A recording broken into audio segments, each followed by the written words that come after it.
Well, usually if we open a new document in Microsoft Word to do a job, we will first reset the paper size to match the paper size we will use for printing.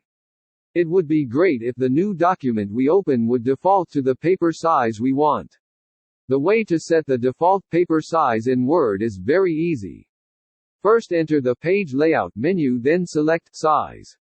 Then select More Paper Size again, after which a new Page Setup window will appear. Specify the desired paper size, for example A4 paper size.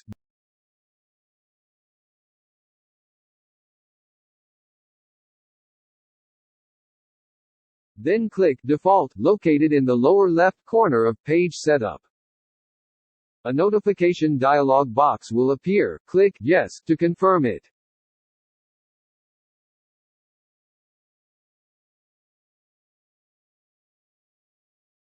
After that, try to close the Word document and open a new Word document and see the results.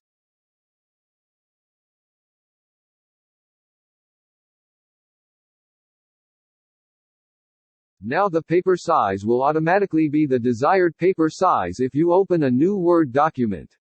Well, how easy, friends, right? That's the way to change the default paper size in Word. Good luck!